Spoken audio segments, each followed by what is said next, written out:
Bonjour, vous écoutez Imaginaire ludique. Ici, on parle de JDR comme chez Mémé, alors installez-vous, prenez une boisson chaude et c'est parti.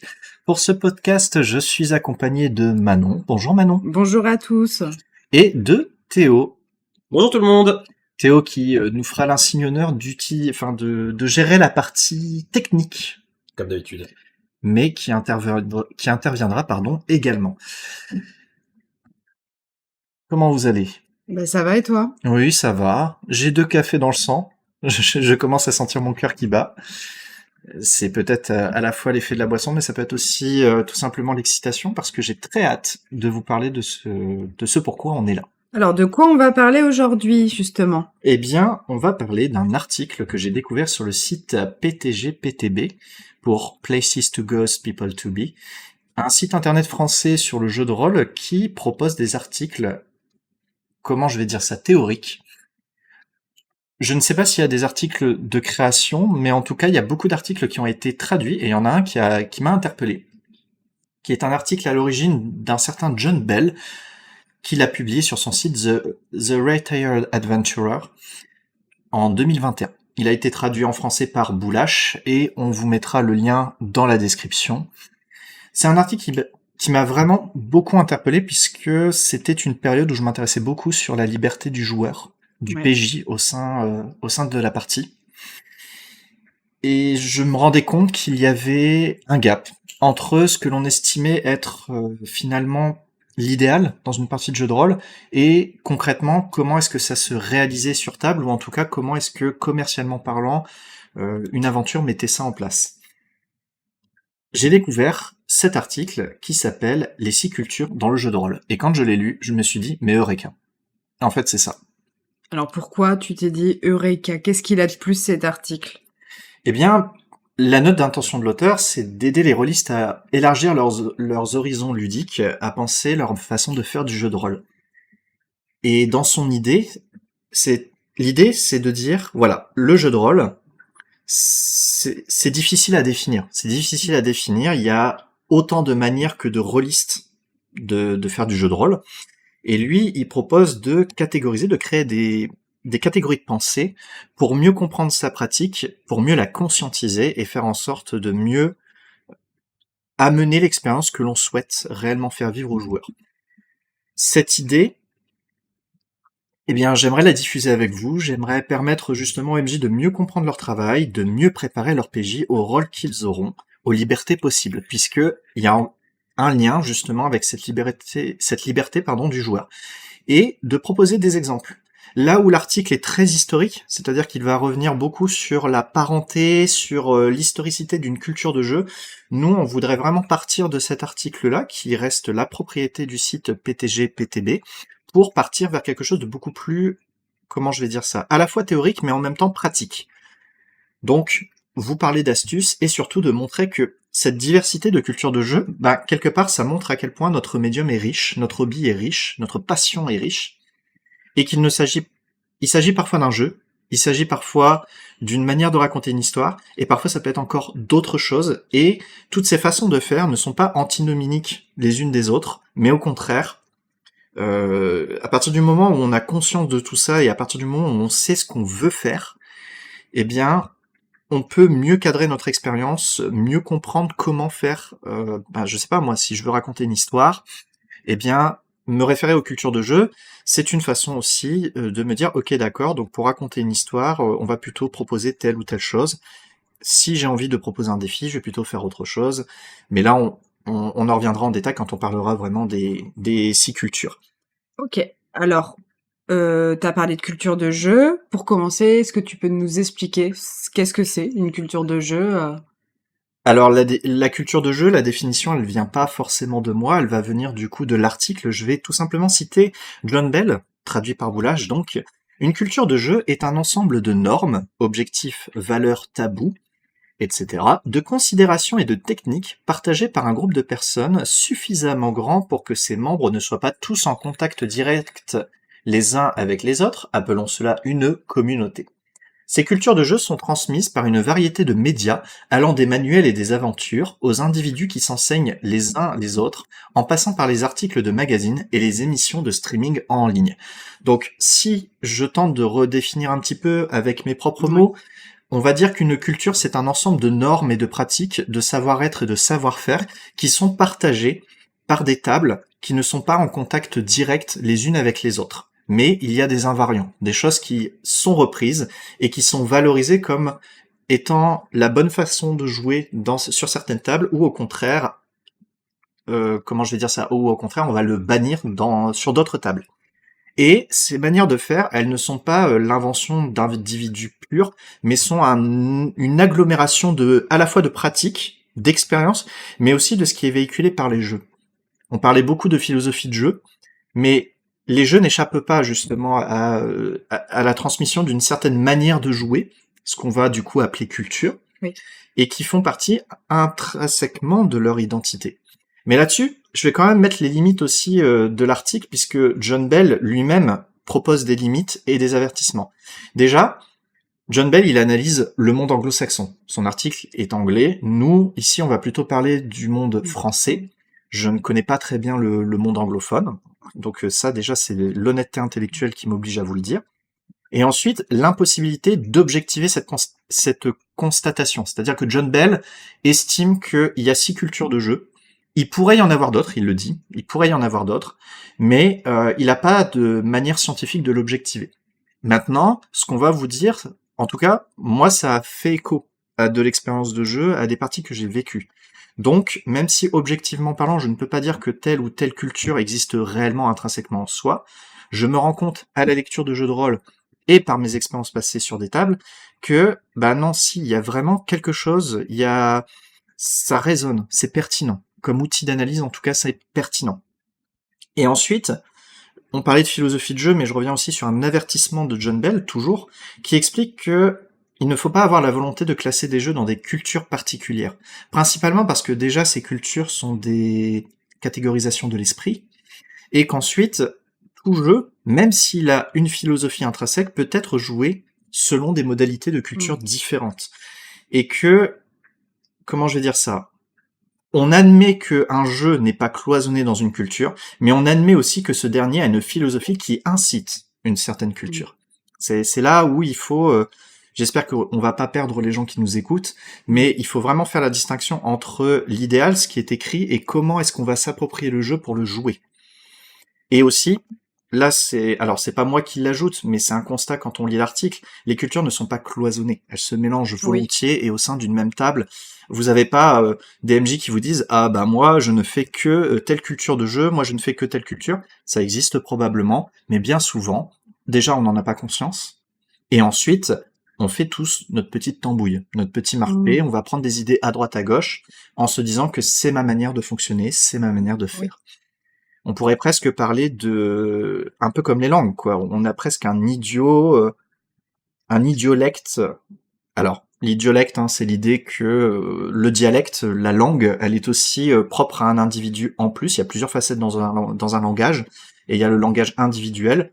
Je pense que ce terme d'idiolecte, on peut le reprendre, pas étymologiquement parlant, mais en tout cas, on peut reprendre l'idée principale qui est de dire chaque table a quelque part un petit peu sa propre culture, qui va lui être personnelle. Et justement, donc, je rebondis un peu là-dessus. Est-ce que toi, t'as des exemples de jeux, pas de table que t'as eu, mais de jeux vraiment qui sont pas cloisonnés à une culture de jeu, qui fait partie de... Alors, c'est bien que tu me poses la question parce que j'ai eu l'exemple pas plus tard que ce matin. J'ai fait une partie de jeu historique. Alors, c'était la première fois que je testais un cadre historique, et le risque avec l'histoire, c'est de se retrouver cloisonné dans les événements. C'est de dire, on n'a pas vraiment de prise sur les événements, mais le MJ a créé un bac à sable très très intéressant, et même si effectivement il y avait une histoire, les rails de l'histoire avec un grand H, pareil, c'était là, puisqu'il n'y avait pas de volonté de créer de l'Uchronie. Donc l'Uchronie, tout simplement changer les événements historiques. Mais au sein même de cette fourchette, il nous a laissé toute la latitude et toute la liberté pour explorer son bac à sable, prendre des décisions qui, si elle n'impacte pas les événements historiques, impacte tout du moins les événements personnels pour chacun de nos PJ. Et là, on est sur quelque chose d'hybride, c'est-à-dire qu'on va avoir quelque chose qui va se rapprocher de la culture traditionnelle, on y reviendra, et en même temps, le MJ nous a préparé un bac à sable qui, lui, nous offre une liberté qui, de base, n'existe pas dans le jeu traditionnel. Oui. Mais on pourra y revenir justement Oui. dans toutes ces explications-là. Après, moi j'aimerais bien aussi vous parler d'Alien, par exemple. Oui, Alien le jeu de rôle. c'est ce que j'allais dire, oui. On en avait parlé. Voilà, Alien le jeu de rôle, c'est un jeu qui fait un petit peu des deux. C'est à la fois un jeu où l'histoire est très importante et où elle cadre vraiment ce que les PJ doivent fonctionner, surtout en mode cinéma. On fera une review d'Alien, mais c'est vraiment un jeu qui est très narratif. Il y a une histoire. On retrouve cette manière horizontale de penser le scénario, c'est-à-dire le MJ qui prépare une histoire, et en même temps, l'histoire, elle prend pour cadre bien souvent un bac à sable, où la liberté des joueurs est totale. Ouais. Et où, mine de rien, l'histoire n'a pas vraiment de fin particulière. Il y a juste un éventail de possibilités qui a été pensé par le MJ, et bien souvent, j'ai été MJ sur Alien de nombreuses fois, bien souvent, cet éventail, elle prend même pas en compte la totalité des choses que l'on pourrait faire. Et bien souvent, on se retrouve très surpris par nos joueurs. Donc c'est là où on est sur quelque chose d'assez hybride. On va avoir du coup ce rail de l'histoire, et en même temps, on va avoir le bac à sable, quelque chose qui, traditionnellement parlant, en tout cas, ne se fait pas forcément dans le jeu traditionnel. On va plutôt retrouver ça dans les jeux classiques, les jeux OSR, on va retrouver ça dans les jeux narratifs, mais le bac à sable, c'est une culture très particulière, une manière très particulière de penser le jeu de rôle. Oui, et du coup, justement, avant qu'on revienne un petit peu, que tu nous expliques un peu mieux qu'est-ce qu'on appelle un jeu classique, tout ça, pour terminer un peu sur ce point, est-ce que tu pourrais dire un peu quels seraient les écueils à la formalisation, du coup, des cultures de jeu? Oui, parce que là, on est sur quelque chose qui paraît très... alors, je suis désolé du terme, mais on pourrait presque penser qu'on fait de la branlette intellectuelle, qu'on réfléchit sur quelque chose qui finalement n'est qu'un divertissement.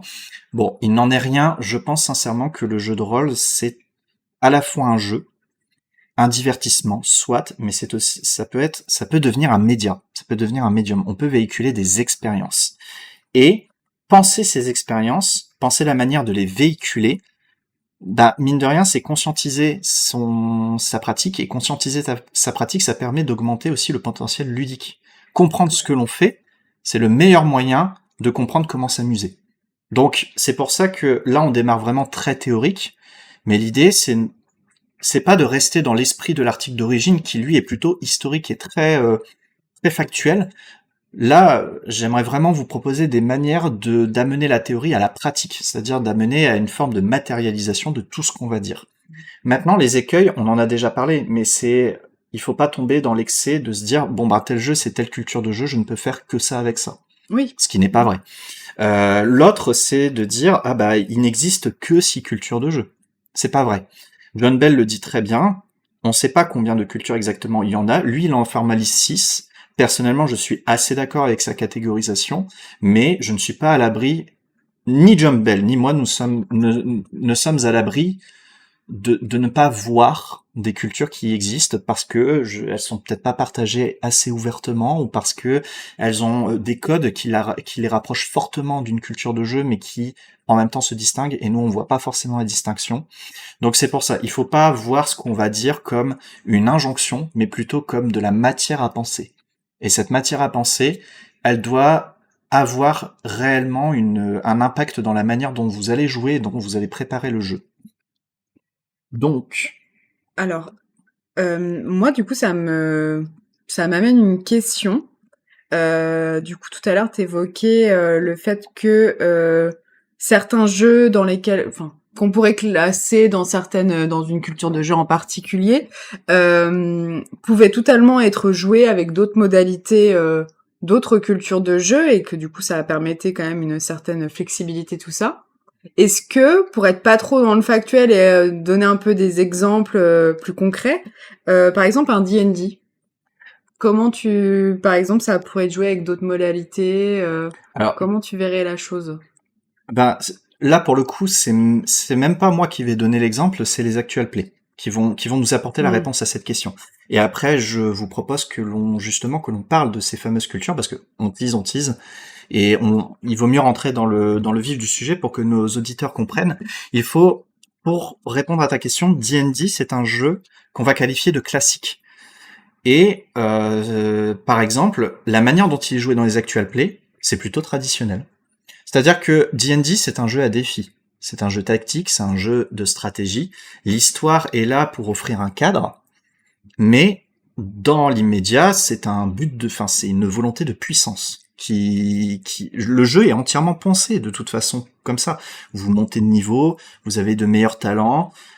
Au départ, vous tuez des monstres, vous explorez des donjons, et au final, vous améliorez dans quoi? Dans le meurtre de monstres et l'exploration de donjons. Et c'est pas du tout un problème, puisque D&D, encore une fois, il a sa philosophie de jeu. Maintenant, si vous voyez des actual play, souvent, vous avez un MJ qui va vous raconter une histoire, et des joueurs qui vont venir presque être des comédiens, mais on pourra y revenir. Mais vous faites pas les parties qui sont filmées sur Internet, en général, ne montrent pas réellement du D&D tel qu'il a été pensé dans sa philosophie, mais plutôt dans l'idée de raconter une histoire et de proposer un divertissement au spectateur. Ce qui en soi n'est pas un problème, mais ça montre bien que D&D, malgré sa philosophie qui est très différente de ce à quoi on peut s'attendre, est joué d'une autre manière, notamment sur YouTube, concernant les émissions de divertissement.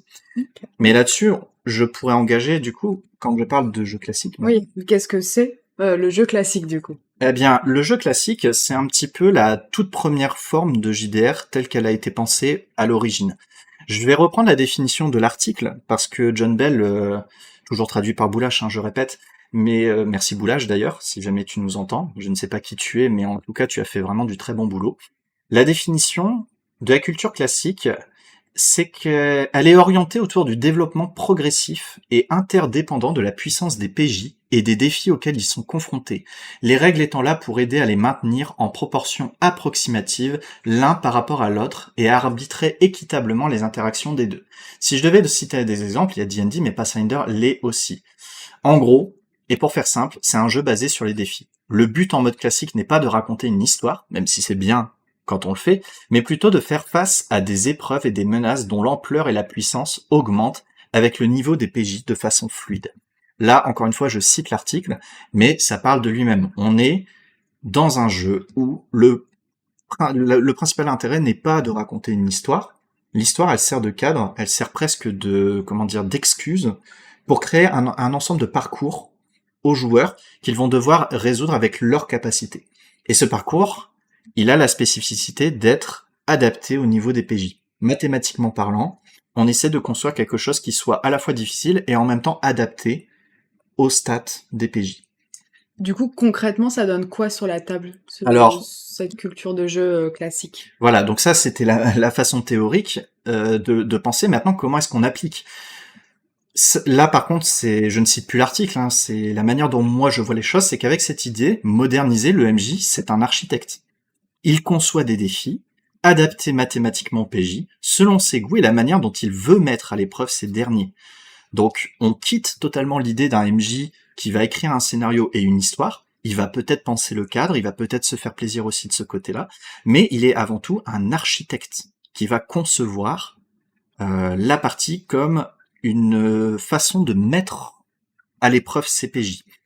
Les PJ sont donc avant tout des joueurs. Ils jouent pour battre un scénario. On est vraiment dans cette idée que un PJ qui a conscience d'être dans ce type de partie, son but c'est, il peut faire du beau roleplay s'il veut, il y a aucun souci là-dessus, mais avant d'être un personnage joueur de jeu de rôle, il est avant tout un personnage joueur. Et donc son but c'est de battre le scénario. Comment est-ce que, en tant que MJ, on peut mettre ça en place? Déjà, ne jamais tricher sur les jets de dés, c'est-à-dire faire les jets de dés visibles, ne pas aider les PJ et de tout simplement les tester, c'est-à-dire qu'on n'est pas méchant, parce que j'entends souvent cette critique. Oui, alors le mauvais MJ, c'est celui qui joue contre ses joueurs. Je suis pas totalement d'accord. Alors, peut-être qu'il y a des MJ qui, effectivement, se déchargent sur leur PJ, et là, ce sont des mauvais MJ. Mais un MJ qui est là pour mettre à l'épreuve ses joueurs sans jamais les aider, je trouve que c'est très gratifiant pour un PJ de réussir. Oui, ouais. Surtout si on respecte encore une fois la philosophie qui est de dire mathématiquement parlant, c'est équilibré. Dans auquel cas, le joueur, il est responsable de sa réussite ou de son échec, et le MJ n'est pas là pour lui tendre la main, mais plutôt pour lui dire « Ok, montre-moi ce que tu es capable de faire. » Oui, puis il y a des jeux qui peuvent être très punitifs, mais ça peut être tout à fait plaisant aussi. Après, ça dépend, je pense, là, ça dépend clairement du joueur, des personnes. Peut-être que des personnes n'apprécient pas, mais pour le coup, nous, on a joué à, du coup, je pense à DCC, Dungeon Crawl Classics. qui était assez punitif, mais on a réitéré l'expérience. C'était, comme tu dis, c'est plaisant en fait d'y arriver, quoi. Alors que du coup, tout n'est pas mis en œuvre pour qu'on y arrive, et du coup, c'est Non, et puis c'est plutôt sympa. Moi, j'aime bien, puis franchement. on a déjà fait un TPK, un Total Party Kill. Oui. Il y a une partie, vous êtes tous morts. Bon, bah, je vous ai pas aidé, je vous ai pas sauvé.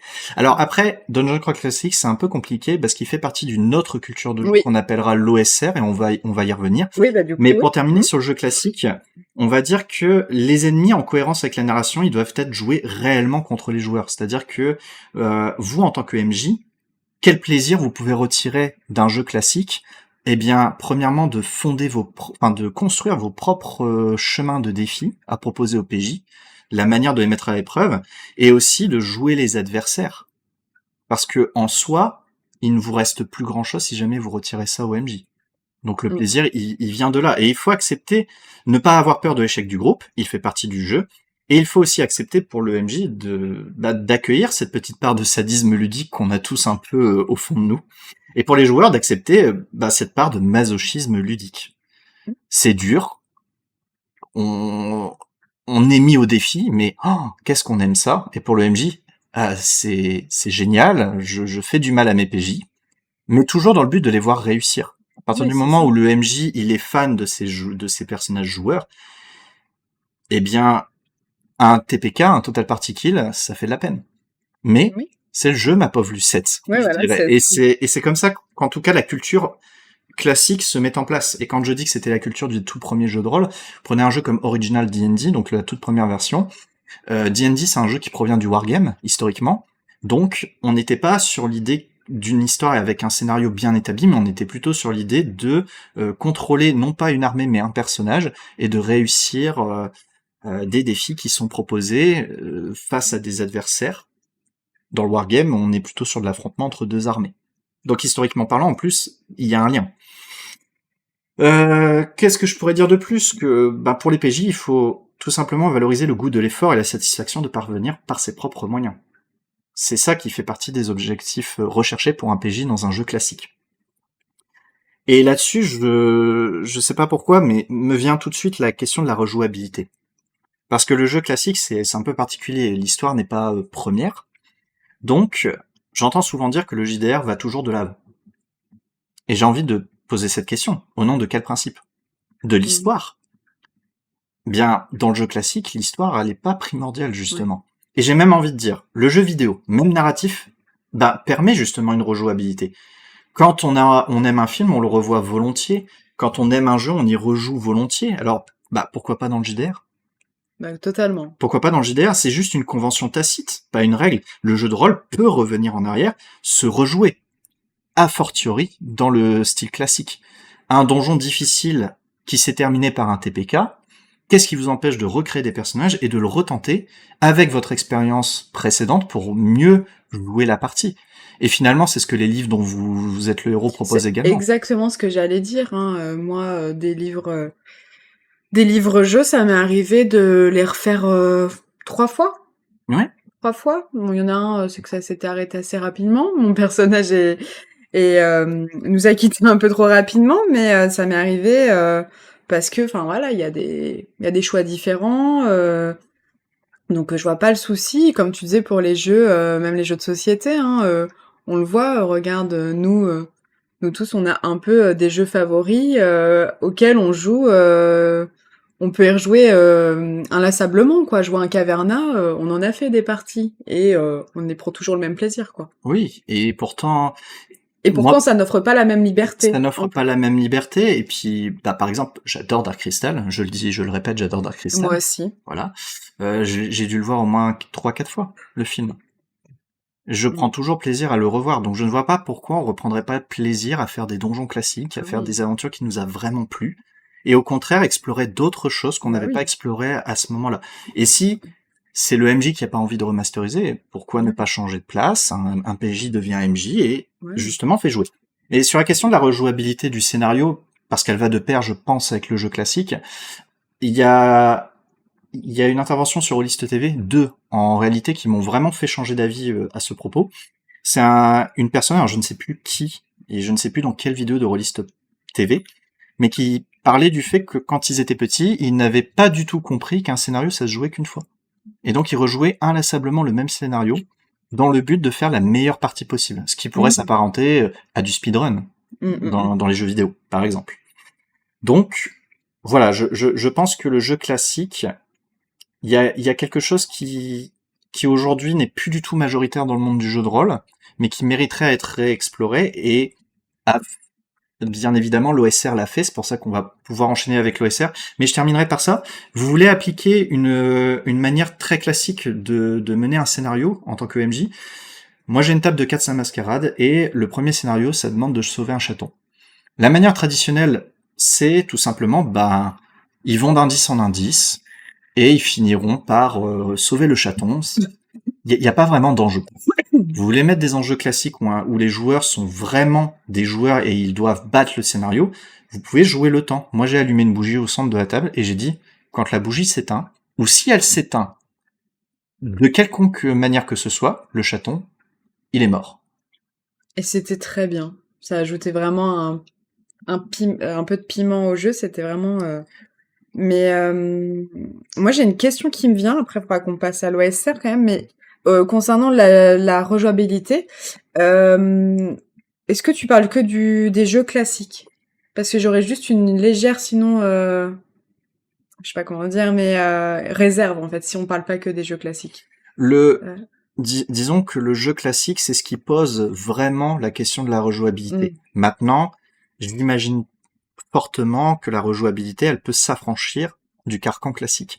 J'ai un exemple, c'est le jeu de rôle solo. Il y a le petit guide du jeu de rôle solo qui a été écrit par quelqu'un, alors je me souviens plus son nom, mais c'est vraiment bien. Il explique vraiment bien les choses.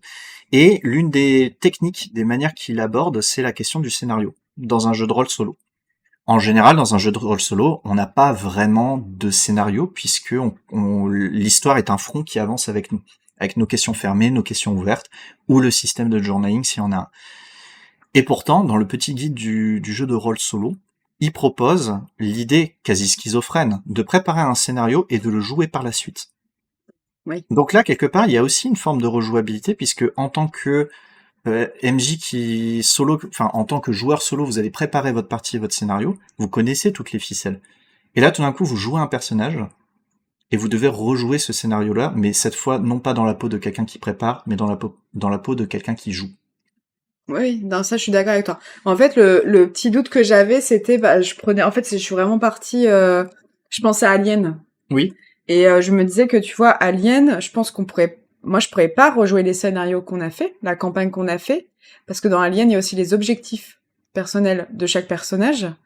Sachant que nous, on les sait, je pense que là, ça serait pas possible de pouvoir rejouer pour moi, car ça enlèverait tout le mystère de ces personnages, des objectifs personnels qu'ils ont, des objectifs communs entre certains, vu qu'on les connaît.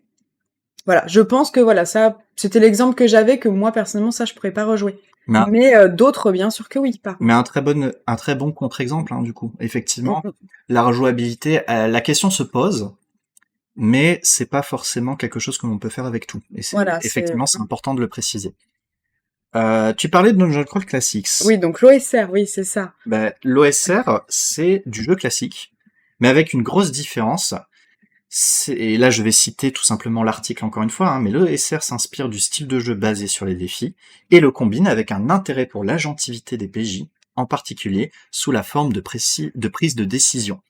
Donc, on a cité Dungeon Crawl Classics, je citerai aussi Marche-Branche, un très bon jeu francophone indépendant, qui, mine de rien, s'inspire aussi, justement, de tout ça. Alors, l'idée de l'OSR, qu'est-ce que c'est? Déjà, OSR, ça veut dire Old School Revival ou Old School Renaissance, c'est-à-dire on retourne à ce qu'était le jeu de rôle au tout début. Il y a une espèce de nostalgie du jeu de rôle tel qu'il était au tout début, et on essaye d'y revenir. Mais attention, cette nostalgie, c'est pas un retour en arrière. C'est plutôt, comment je vais dire ça, un embellissement du passé. On va moderniser avec du matériel du passé. Donc, concrètement, on reste sur du jeu basé sur des défis à résoudre, mais la donnée chiffrée a moins de prérogatives que l'imagination des joueurs. Et c'est là où je parle de modernisation. Là où le jeu classique, l'histoire, elle ne sert que de cadre juste à justifier les défis qui vont arriver. Dans l'OSR, l'histoire a vraiment beaucoup plus d'importance, le roleplay des joueurs a beaucoup plus d'importance. Le but est d'obtenir, et là je recite l'article parce qu'il est vraiment pour le coup très clair, le but est d'obtenir un système où les choix des PJ, en particulier les choix diégétiques, c'est-à-dire du point de vue du personnage, sont le moteur du jeu. Donc, en application, qu'est-ce que c'est? Eh bien, vous faites une partie de jeu OSR, il n'y a pas de données mathématiques. Et t'as cité Dungeon Crawl Classics. Dungeon Crawl Classics n'a pas de tableau pour construire des rencontres. N'a pas de système pour équilibrer le jeu ou les parties.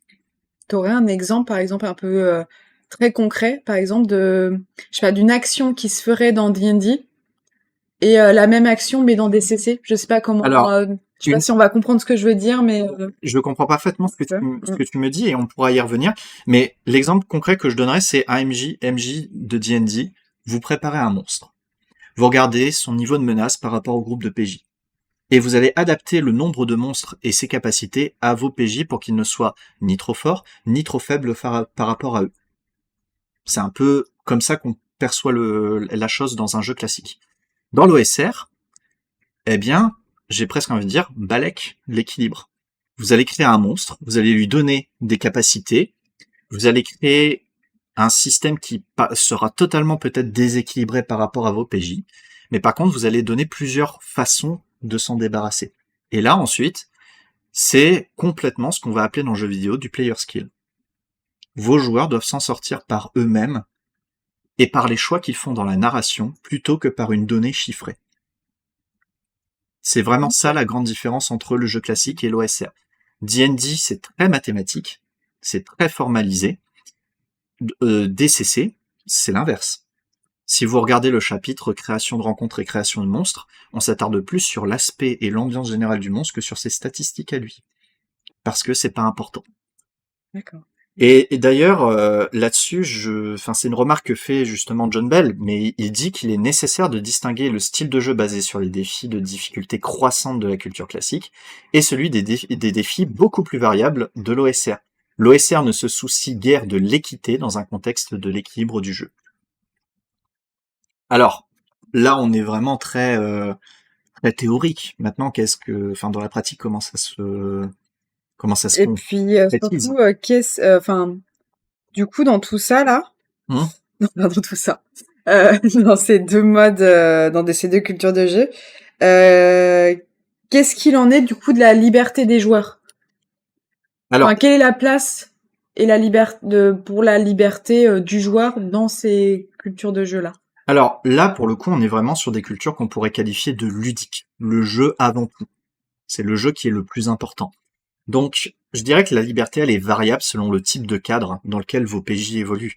Mais ils doivent avoir conscience que le but recherché, c'est l'effort et le mérite en battant un scénario. Ça peut être un donjon, ça peut être du dungeon crawling, du pathfinding, etc. Et que leur liberté, elle est de prime abord de pouvoir affronter ces défis de la manière qui leur convienne. Ensuite, concrètement, si je reviens sur l'OSR et si je voulais faire quelque chose de plus applicable, de moins, on va dire, de moins intellectuel, je dirais qu'on est dans une forme presque hybride entre le jeu classique et le jeu traditionnel, c'est-à-dire que c'est l'inventivité des joueurs et leur proactivité qui leur permettent de résoudre les défis plutôt que des jets de dés ou des stat blocks ou de l'optimisation mathématique. Et tous les conseils qu'on aurait pu donner dans le jeu classique, ils sont aussi valables dans le jeu OSR. L'idée de la bougie, elle fonctionnerait vraiment particulièrement bien aussi. Mais, encore une fois, la narration prend plus de place que les données chiffrées dans l'OSR. Donc, le MJ reste un architecte, sauf que il a pas de cahier des charges. Dans D&D, il a un cahier des charges, l'équilibre mathématique. Dans l'OSR, il ne l'a plus. Et les PJ restent des joueurs. qui, plutôt que calculer leur action, vont plutôt chercher par la narration à estimer leur marge de manœuvre et pouvoir agir. Si maintenant on voudrait vraiment quelque chose de très, très spécifique, et là ça rejoint ta question sur la liberté, du coup la liberté d'un joueur, qu'est-ce que c'est? Bah, par exemple, on abandonne le système des compétences de jeu classique, et quand un joueur veut passer veut trouver un passage secret, mathématiquement, on dirait ah bah fais-moi un test de chercher-trouver. Dans Oui. l'OSR, c'est pas du tout ce qu'on va vous demander, on va vous dire ok d'accord, qu'est-ce que tu fais exactement? Oui, c'est ça, ouais. Qu'est-ce que tu fais exactement? Et là, tu as la liberté de te dire, je regarde un peu le mur, je tâte un peu au hasard. On avait l'exemple avec le passage secret dans une bibliothèque, mais Oui, je touche les étagères. Ah, il y en a une qui bouge un peu. Ok, d'accord, je force. Ah, tout d'un coup, le passage secret. Il n'y a pas de G. oui, Il y a eu la liberté d'aborder comme on veut justement cette difficulté. Oui. Donc, je ne sais pas si j'ai répondu à la question. Si, totalement.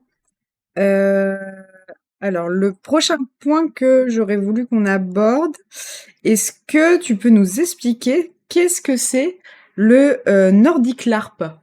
Alors, c'est justement la culture de jeu qui est la moins compréhensible pour nous, puisque j'ai l'impression que c'est très anglophone dans la manière de Mm. concevoir. Si on pouvait résumer jusqu'à présent le podcast, on dira qu'il y a une culture véritablement ludique qui s'inscrit à la fois dans le jeu classique et le jeu OSR. Le Nording Lap, c'est un petit peu cette troisième culture de jeu parmi les 6 qui ont été trouvées par John Bell. Et je vous avoue que c'est un style qui doit être rare chez nous, puisqu'il m'a fallu du temps pour comprendre de quoi il en retournait, et même encore maintenant, je ne suis pas sûr de ce que j'avance. Mm. Mais, et pour citer l'article, l'idée que le premier objectif d'un jeu de rôle est l'immersion dans une expérience. Ce serait ça, le Nordic LARP, pardon. Donc, il y a l'idée d'une collaboration horizontale entre le MJ et les PJ, donc on n'est pas du tout dans le MJ dit les PJ... Enfin, on n'est pas du tout dans une répartition de l'autorité classique, mais on est presque sur une volonté de simulation. Et en même temps, c'est pas très clair. Donc on est vraiment dans l'idée que le jeu de rôle, il est là pour provoquer une expérience immersive. T'aurais des exemples ou pas de jeux? Et c'est là le problème, c'est que comme c'est une culture qui me paraît, je vais dire très anglophone, j'ai pas vraiment d'exemple à donner, si ce n'est le GN, parce que le Nording LARP, il a été traduit par Boulash par GN Nordique. Donc on se déguise, on se glisse dans la peau de son personnage, et le GN est souvent considéré comme une espèce d'expérience en réalité augmentée. Vous ne jouez plus le personnage sur une table, mais vous êtes le personnage. D'accord. Donc on est vraiment sur cette idée de simulation. Parce que je pensais à Horrifique, mais non, c'est pas ça du coup. Non, Horrifix, c'est encore autre chose, effectivement. Ok. Mais par rapport à la liberté des joueurs, puisque la question avait été posée pour les cultures ludiques, je dirais que le Nording Lap, si on comprend que c'est quelque chose d'assez simulationniste dans l'idée, le PJ est totalement libre. Oui, bah là. Le MJ devient quelque part un logiciel de simulation et les PJ sont des voyageurs au sein de l'expérience qui leur est proposée. Donc leur liberté, dans le cadre d'une simulation, devrait être totalement libre. Même si, Oui. encore une fois, tout ça est à prendre avec des pincettes, puisque c'est une culture de jeu qui, je pense, n'est pas très développée dans le milieu francophone, et qui... Bah voilà, j'ai pas vraiment d'exemple concret moi-même, Oui. du haut de mon expérience de rôliste, j'ai pas vraiment participé à des cultures qui pourraient à des parties qui pourraient S'en rapprocher. s'en rapprocher. Ok. Alors, on a une autre catégorie de culture de jeu, c'est ce qu'on appelle le jeu traditionnel. Est-ce que tu peux nous expliquer en quoi, du coup, le jeu traditionnel, c'est pas du jeu classique? Alors, c'est une très bonne question, et d'ailleurs, John Bell en parle justement. On pourrait penser que le jeu traditionnel, c'est la première forme de jeu, mais pas du tout. Le jeu traditionnel, il est né bien après le jeu classique. Là où le jeu classique, le but, c'est de résoudre des défis, le jeu traditionnel, c'est ce que vous voyez dans les actual play. Je vais citer l'article. Sa définition, elle est assez transparente. Le but premier d'une partie, pour le jeu traditionnel, c'est de raconter une histoire satisfaisante en termes d'émotion. Le ou la MJ étant le principal agent créatif pour y parvenir, en construisant le monde, en établissant tous les détails de l'histoire, en jouant tous les antagonistes et en le faisant principalement en accord avec ses goûts et sa vision personnelle. Les joueurs et les joueuses peuvent contribuer, mais leurs contributions sont secondaires en valeur et en autorité par rapport à celles du ou de la MJ. Donc, si je devais vraiment expliciter qu'est-ce que ça veut dire, le MJ, bah c'est un auteur, c'est un réalisateur, c'est tout simplement quelqu'un qui va inventer un monde, qui va inventer une histoire. Et les PJ, ils deviennent des acteurs et des comédiens. Ils n'ont plus vraiment cette prérogative de joueur, ils ont plus cette prérogative très RP, très roleplay, où ils sont là pour jouer un rôle. Et là où on parlait avec le Nording l'ARP, pardon, d'une certaine forme d'horizontalité, là on a plutôt une relation verticale entre le MJ et les PJ.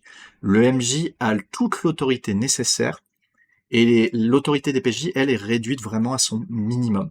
Il y a, comment je vais dire ça, presque une notion de performance, en fait, dans cette culture de jeu. Un MJ, il crée une performance narrative.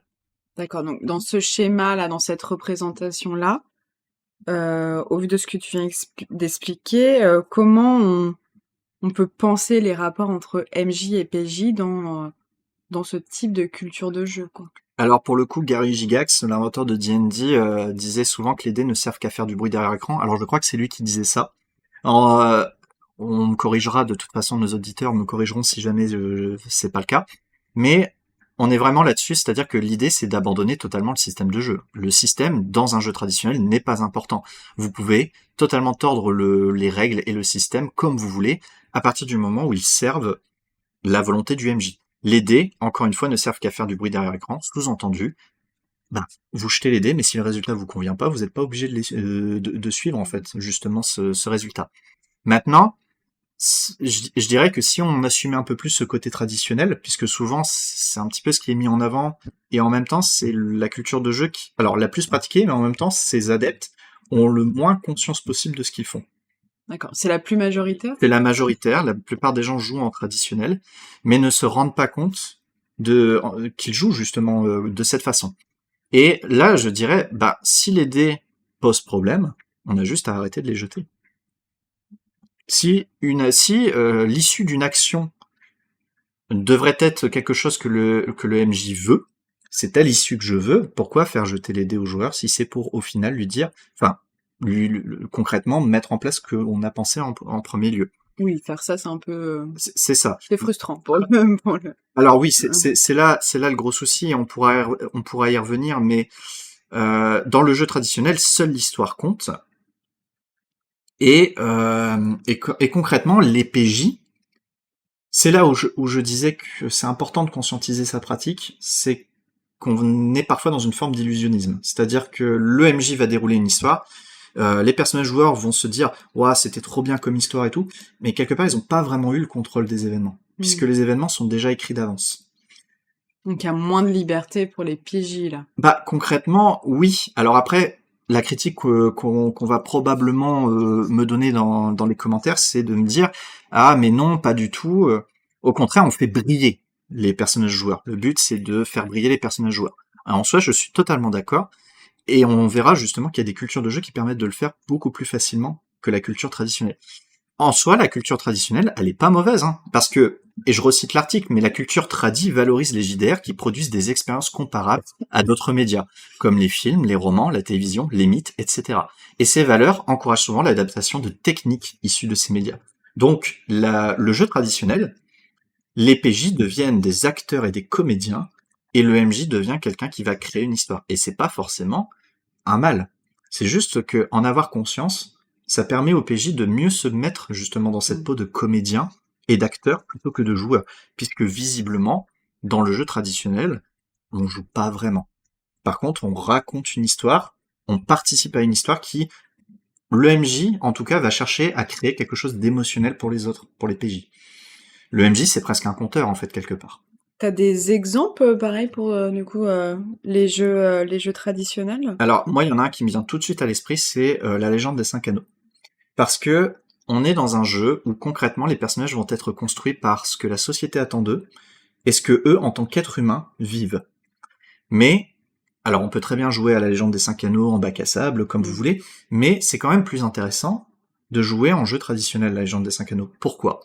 Parce que vous avez des personnages qui sont embrigadés dans une société et qui, comment je vais dire ça, qui cadrent leur manière de faire et leur manière d'agir. Donc quelque part, c'est très méta. avec le jeu traditionnel, puisque vous avez des PJ qui sont cadrés par MJ. Dans L5R, vous avez des personnages qui sont cadrés par la société. Donc déjà, vous avez 2 niveaux de jeu qui se créent. C'est pour ça que ça colle vraiment très bien avec le jeu traditionnel. Et ensuite, pour le MJ, mais quoi de mieux, émotionnellement parlant, que de mettre les personnages face à des dilemmes qui les font s'entre-déchirer entre leur volonté en tant qu'être humain et ce que la société attend d'eux. Et ça, c'est quelque chose que le jeu traditionnel peut faire à merveille. Donc, Oui. encore une fois, Ouais, faut pas totalement. diaboliser le jeu traditionnel, bien au contraire. C'est juste que c'est pas du tout la même façon de penser le jeu de rôle et la même façon de le mettre en place. Mais en tout cas, en avoir conscience, c'est informer, et informer, c'est mieux avoir, comment dire, la mainmise, justement, sur notre pratique. Alors, je crois qu'on arrive... Non, peut-être pas. Non. La prochaine culture de jeu, c'est le jeu narratif. Oui. Est-ce que tu peux nous en parler tout simplement à nouveau? Oui, bien sûr. Alors, le jeu narratif, c'est quelque chose d'assez spécifique, mais quelque part, c'est le prolongement du jeu traditionnel, c'est juste qu'on abandonne une certaine forme d'horizontalité enfin, de verticalité, pardon, entre le MJ et le PJ. Je vais reprendre encore une fois l'article, qui est très très bien, c'est l'expérience de jeu idéale pour le jeu narratif, c'est qu'on minimise la dissonance ludonarrative. Qu'est-ce qu'on entend par là? Je fais un jet de dés, j'aimerais qu'il se passe ça dans l'histoire, mais malheureusement le jet de dés il me dit bah non, c'est pas ça qui se passe. Et là ça pose une dissonance entre la narration et le jeu.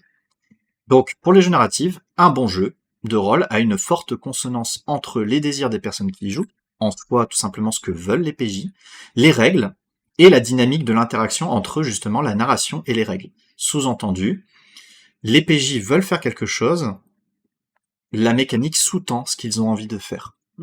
Et donc on n'a plus justement cette dissonance qu'on peut retrouver dans le jeu traditionnel entre la volonté narrative et les dés qui vont contre justement cette volonté narrative. Là, on a plutôt un système qui va venir encadrer l'histoire et qui va servir à la développer et à développer les désirs des personnages. Si je donnais un exemple, ce serait le système Apocalypse. Le système Apocalypse World, c'est vraiment quelque chose qui est entièrement philosophiquement tourné vers la narration. T'as des exemples de jeux Alors oui, il y a Horrific, Voilà, donc... d'Acritarch, qui est vraiment très très bon et qu'on verra sur cette chaîne à la fois en review mais aussi en actual play, pour vous montrer un petit peu. Mais qu'est-ce que concrètement le jeu narratif? C'est une culture qui valorise la création d'une histoire. Mais par contre, contrairement à la culture traditionnelle, il y a une horizontalité des rapports entre MJ et PJ. En gros, les deux construisent l'histoire, et elle n'est pas préécrite, contrairement au jeu traditionnel. Le MJ est un facilitateur et un metteur en scène, les PJ sont des acteurs, tout comme dans le jeu traditionnel, mais ils sont aussi des metteurs en scène. Le metteur en scène, en fait, dans le jeu narratif, le MJ n'a plus l'autorité totale sur ce qui est raconté. Et souvent, donc, on joue sans scénario préétabli, puisque on ne sait pas où va l'histoire. L'idée majeure, par exemple, du jeu Apocalypse, c'est une conversation qui amène une mécanique, et la mécanique qui ramène à la conversation, et donc la narration. Et je vais paraphraser Ron Edward, qui disait que le système est important. C'est tout simplement, quand il disait ça, il disait, le système, il est là pour supporter l'histoire et la co-création. Donc là, on casse un peu l'idée que le MJ, c'est la seule personne qui va créer l'histoire. Là, on est vraiment dans quelque chose qui est interactif. Comme Monster Hearts aussi. Voilà, comme Monster Hearts, qui est de toute manière un PBTA, donc un jeu qui est motorisé par l'Apocalypse. Et comment est-ce qu'on fait avec des jeux qui ne font pas partie, par exemple, des jeux Apocalypse? Faire de la narration partagée. Vous voulez quelque chose qui soit plus narratif, mais vous voulez en même temps que les joueurs soient libres. Donc vous voulez raconter une histoire, mais vous voulez que les PJ soient libres. Et en même temps, votre jeu n'a pas été conçu dans cette philosophie-là. Eh bien, vous faites de la narration partagée. C'est une méta-règle. Par exemple, vous pouvez définir avec les joueurs votre cadre de jeu.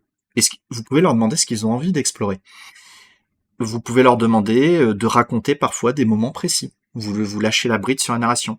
Vous pouvez même alterner les rôles. Parfois, un PJ devient MJ et inversement, au sein d'une même session de jeu ou d'une session à l'autre.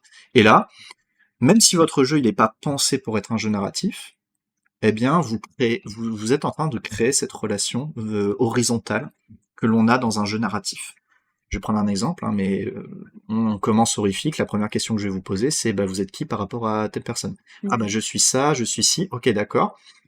Et là, tout d'un coup, tu me donnes matière, je vais écrire ça quelque part sur un brouillon, et au fur et à mesure de ce que vous allez me dire, et au fur et à mesure de ce que vous allez faire, alors il faut être proactif, bien évidemment, Oui, au fur et à mesure de ce que vous allez faire, il y a des centres d'intérêt pour vous qui vont se dégager, et moi je vais utiliser ces centres d'intérêt pour amener une histoire qui y répond.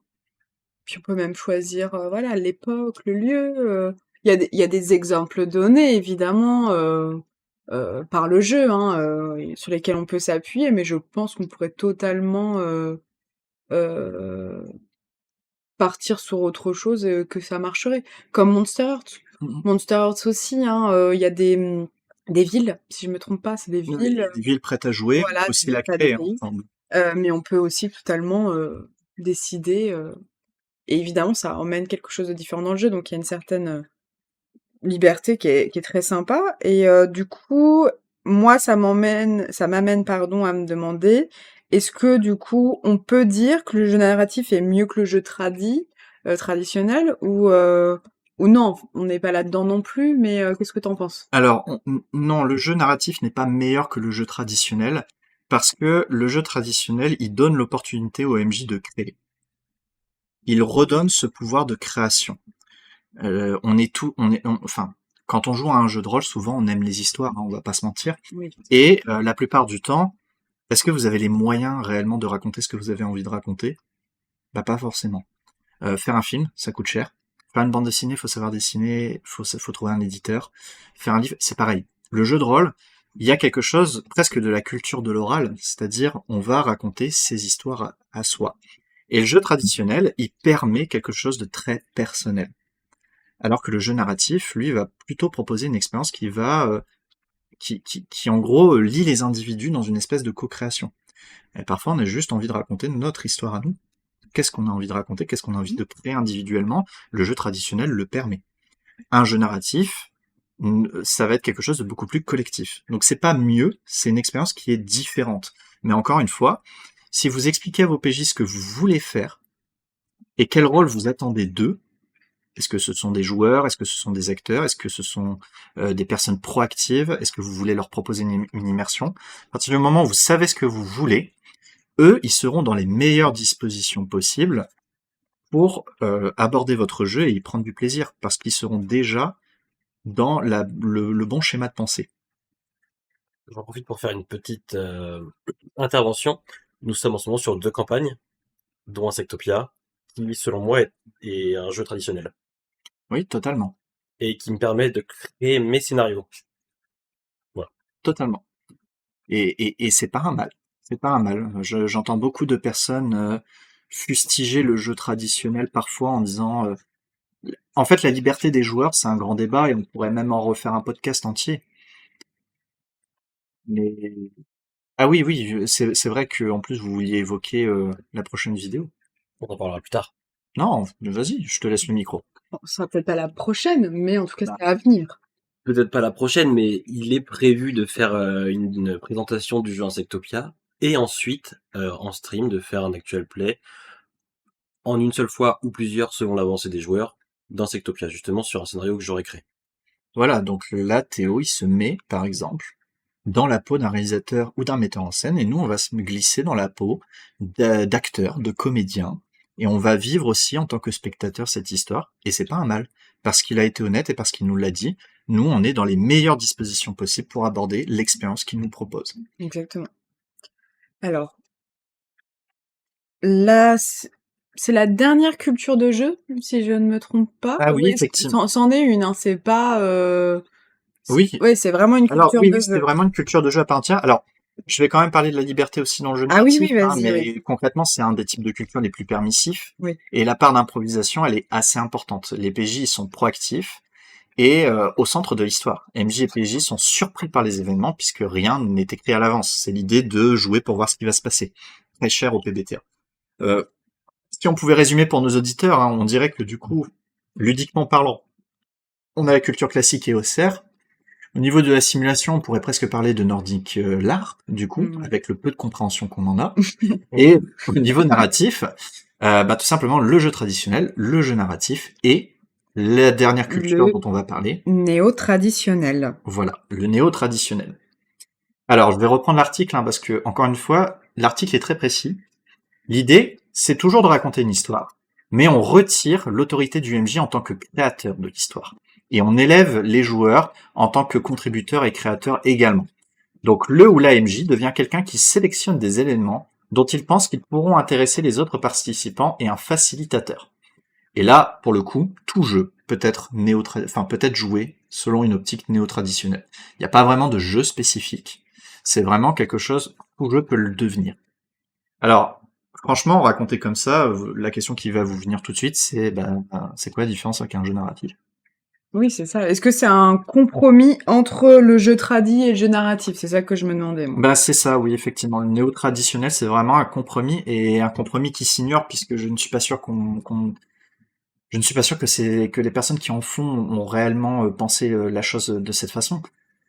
Non pas qu'ils sont pas du tout capables d'y penser. Non, c'est pas ce que je dis. C'est que on rapproche difficilement les cultures de Oui, jeu ensemble, hein. L'idée, c'est d'en parler aussi. Mais le MJ, il est toujours metteur en scène. ouais, Toujours metteur en scène, comme dans le jeu traditionnel, mais il devient facilitateur, comme dans les jeux narratifs. Paradoxalement, les PJ, eux, sont toujours des acteurs. Ce sont toujours les acteurs de l'histoire, mais attention, pas de l'histoire du MJ, mais de leur histoire histoire à à eux. eux, Oui. de leurs désirs et de leurs besoins. Sous-entendu, là où dans un jeu narratif on joue pour voir ce qui va se passer, dans un jeu néo-traditionnel, le MJ va préparer un scénario, comme dans le jeu traditionnel, sauf qu'il va se baser sur ce que veulent les PJ, et non pas sur ce que lui cherche à raconter. Il a plus l'autorité narrative, puisqu'il fait cela pour les PJ, et quelque part, le PJ lui donne un cahier des charges. Oui, c'est ça. C'est un cahier des charges, c'est-à-dire, ok, d'accord, je veux que mon personnage devienne ça dans l'histoire, ok, je vais préparer une histoire qui va te permettre de le devenir. Et la culture, elle se distingue du jeu traditionnel, puisque l'autorité narrative, elle n'est pas comment je vais dire ça, c'est pas la prérogative du MJ, ou tout du moins, elle se fait en deux temps, cette autorité. Le temps d'avant, c'est-à-dire le temps de préparation, c'est le temps où l'autorité revient au PJ, de dire ce qu'il veut. Et le temps de la session, là, l'autorité repasse au MJ qui raconte ce qu'on avait envie d'entendre. Et là, on a des histoires qui sont plutôt de type character driver. Le personnage fait l'histoire. Mais là où le jeu narratif, il n'y a pas de préparation, il y a beaucoup d'improvisation, le jeu néo-traditionnel, lui, va plutôt se caractériser par une préparation qui répond aux attentes des joueurs. Donc, comme je disais, en fait, tout jeu peut être quelque part joué de cette façon. Ça fait très MJ Pro. Oui, c'est vrai, ça fait très MJ Pro, mais je déteste ce terme MJ Pro. On pourra en reparler, hein. Un podcast sur le jeu professionnel, ça se tente. Autant vous dire qu'ici sur Imaginaire Ludique, on est totalement contre, et on exposera justement les raisons qui nous amènent à penser que c'est totalement aberrant en fait de parler de jeu pro. Par rapport à la liberté des PJ dans le néo-tradi, c'est pareil, en fait, elle est totale, cette liberté, mais elle est rétroactive. C'est-à-dire que vous n'êtes pas libre durant la session, mais vous êtes libre entre les sessions. Vous êtes libre d'exprimer ce que vous souhaitez. Tout simplement. Donc on est sur une liberté plutôt rétroactive. Donc voilà, on est vraiment... Je crois qu'on a fait le tour des 6 cultures Oui. de jeu établies par John Bell. Alors, à savoir aussi que c'est une interprétation de son article et d'un article traduit sur le site par Boulash. Donc on a à la fois l'esprit de l'article, mais on s'en éloigne pour proposer nous aussi une vision, une catégorisation des philosophies du jeu de rôle. Et bien sûr, vous êtes libre d'être d'accord ou pas, de Oui, nous exprimer justement votre avis, parce que nous on trouve ça toujours intéressant d'avoir des retours et des de retours voir. constructifs. Voilà, exactement. L'idée c'est pas de dire ah c'est de la merde ce que vous dites, mais non je suis pas d'accord. Arguments, Oui. exemples. On est toujours très ouvert à la discussion concernant justement. Justement, l'intérêt de cette chaîne, c'est quelque part, c'est de discuter aussi de notre passion. C'est Et ça. si on peut ne pas être tous d'accord les uns avec les autres, il y a une chose dont on est sûr, c'est qu'on aime tous le jeu de rôle Voilà. et qu'on a tous envie justement de le réfléchir et de le penser. Alors du coup, moi j'aurais une dernière question, hein, c'est du coup David, c'est quoi ta culture de jeu favorite? C'est compliqué de Si répondre. t'arrives à répondre, oui. C'est compliqué parce que je crois que je crois que je suis amoureux du jeu de rôle sous toutes ses formes. Mm. J'aime qu'on me raconte des histoires. J'aime j'aime qu'on produise des histoires pour moi. J'aime partager les rôles. J'aime aussi relever des défis puisque je suis aussi un joueur de jeux de plateau, donc j'ai aussi cette culture du défi et du défi ludique. Donc je dirais que je suis vraiment amoureux de tous les genres. Par contre, je suis capable de définir des genres que je peux tenir sur des one-shots et des genres que je ne peux pas tenir sur des campagnes. Par exemple, du jeu traditionnel et du jeu néo-traditionnel en campagne, c'est un peu plus compliqué. Parce que si me raconter une histoire une soirée, je vais être super ok et peut-être tous les 2-3 mois me raconter c'est cool. Par contre, si chaque semaine je m'installe et que j'écoute mon MJ parler, bon, c'est pas forcément l'idéal, quoi. Mais après, par contre, en soi, ouais, non, je pense pas que j'ai de culture de jeu vraiment Mm. préférée. Je dirais que j'ai de l'appétence pour la co-création et la narration partagée. Mais en soi, Mm. je vais pas dire que, Ouais. enfin, je vais pas dire que j'ai une culture particulière, quoi. Mm. Et toi, Manon, d'ailleurs? Ben, moi, je peux pas répondre, mais pas pour les mêmes raisons que toi. C'est que, à la différence de toi, je n'ai pas testé toutes les cultures de jeu. Par exemple, moi, je pense pas. Tu me dis si je me trompe, parce que de toute façon, jeu de rôle, t'es mon MJ principal. Enfin, il y a Théo aussi, mais tu joues avec nous, donc je crois pas, par exemple, que j'ai fait de jeux classiques. Non, Non, j'en effectivement. ai pas fait, donc je pourrais pas me permettre de dire que j'ai une culture de jeu favorite, sachant que je les connais pas toutes et que je les ai pas toutes testées, donc voilà. Après, j'aime beaucoup quand même, si j'aime bien le jeu narratif quand même, euh, du jeu style ouais. Après, enfin ça va dépendre parce que par exemple tout à l'heure je parlais de DCC, c'est de l'OSR, j'ai beaucoup aimé DCC.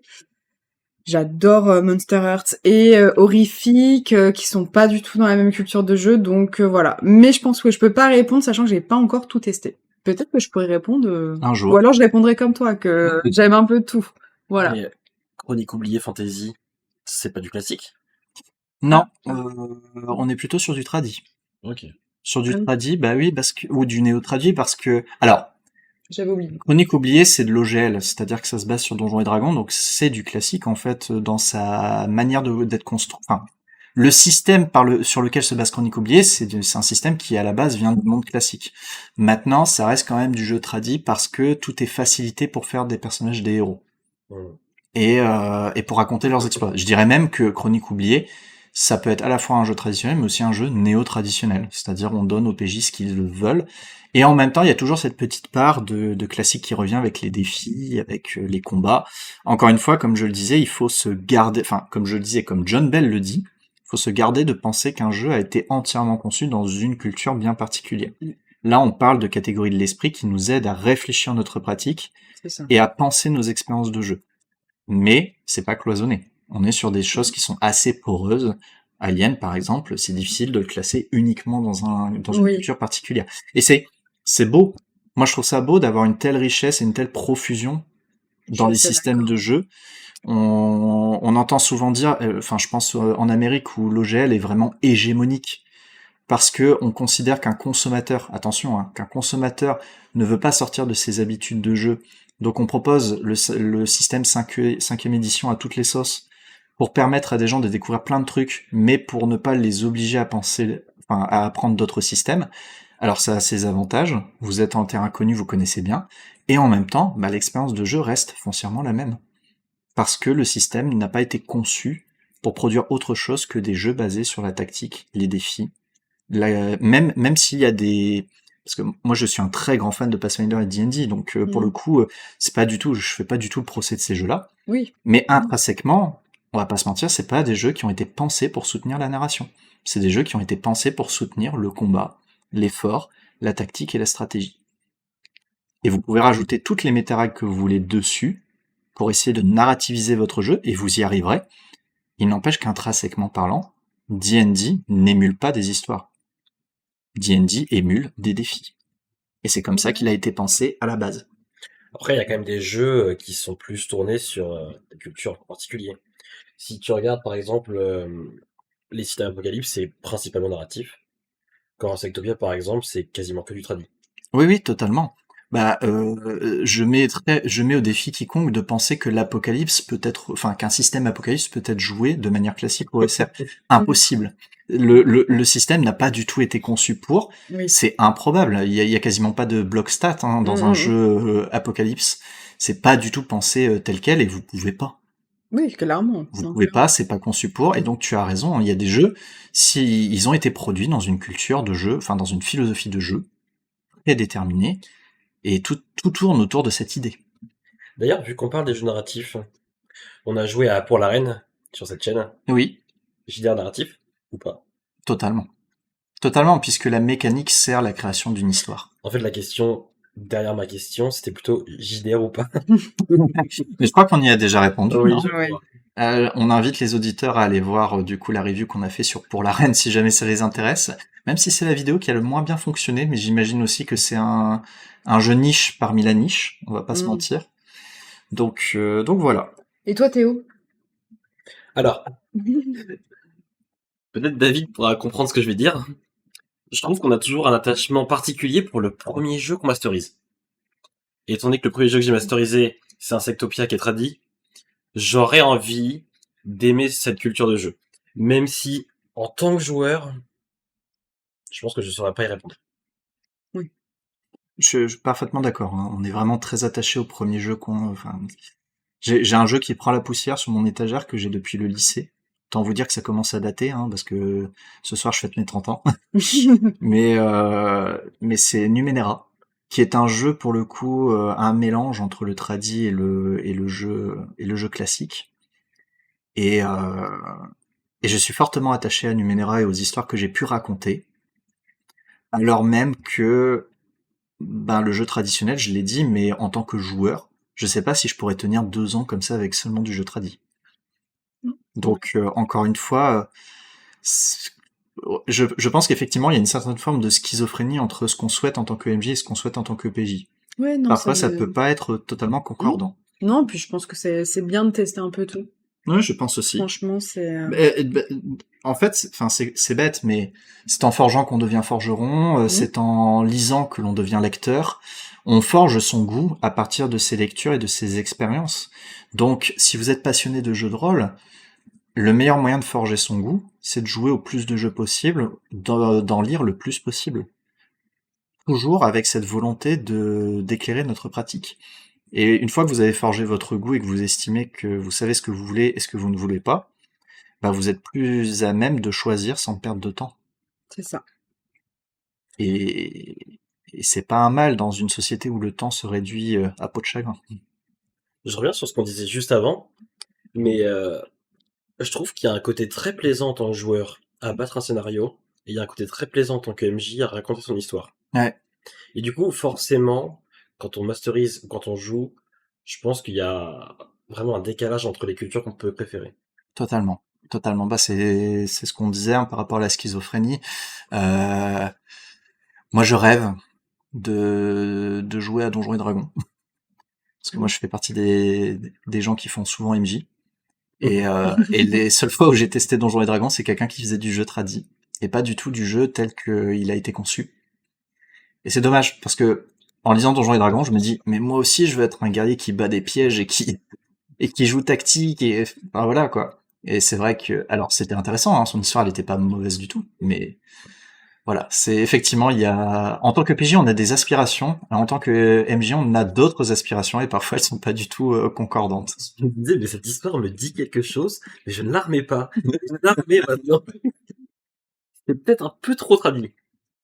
Alors là, c'était même plus du jeu tradi, hein, parce que si on parle de ce que je pense, c'était du railroad, hein, on était vraiment sur du jeu sur des rails.